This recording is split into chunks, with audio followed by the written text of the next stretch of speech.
নমস্কাৰ বন্ধুসকল, এয়া মই কি বনাব ওলাইছোঁ জানেনে? পুৰা গাহৰি। এয়া গাহৰিখিনি ধুই লৈছোঁ ধুনীয়াকৈ চাফাকৈ ধুই লৈ কলপাতত পাৰি লৈছোঁ। আৰু তাৰপিছত এয়া মই মেৰিনেট কৰি লৈছোঁ। ইয়াতে দিছোঁ নিমখ, আদা নহৰুৰ পেষ্ট আৰু অকণমান নেমু টেঙা। আৰু মই এনেকৈয়ে বনাই ভাল পাওঁ, কাৰণ কিয় ইয়াতে গোটেই মছলাখিনি সোমাই গ'লে বৰ সোৱাদ হয় খাবলৈ। আৰু এইখিনি ঢাকি থৈছোঁ আধা ঘণ্টাৰ কাৰণে। তাৰপিছত এয়া শলাত গুজি দিছোঁ। এয়া মোক হেল্প কৰিছে মোৰ দাদাই। তাক মই ক'লোঁ যে মোৰ ভাত পানী বনাবলৈ আছে, এইখিনি হেল্প কৰি দিয়া। আৰু এয়া ধুনীয়াকৈ ভৰাই সি হেল্প কৰি দিছে।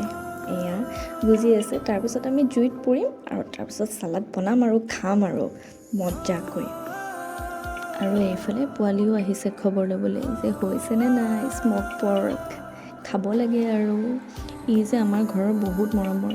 খোৱা বস্তু ঢাকি নথলেও কেতিয়াবা যদি পাহৰি যাওঁ সেইখিনি ওচৰৰ পৰা বহি পেলাই চাই থাকিব, তথাপিও মুখ নিদিয়ে।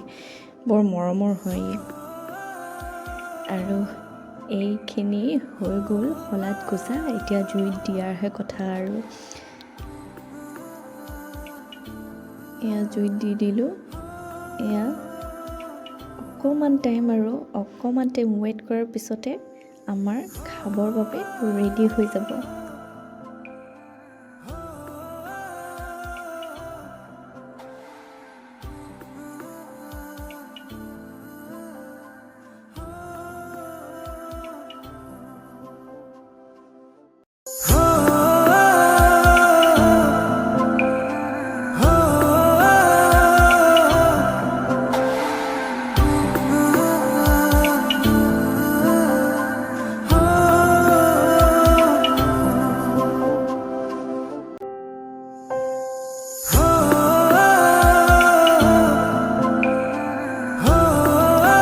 আৰু এয়া হৈ গ'ল। ইয়াতে মই কাটি লৈছোঁ পিঁয়াজ, ধনিয়া, জলকীয়া আৰু অকণমান নেমু চেপি দিছোঁ।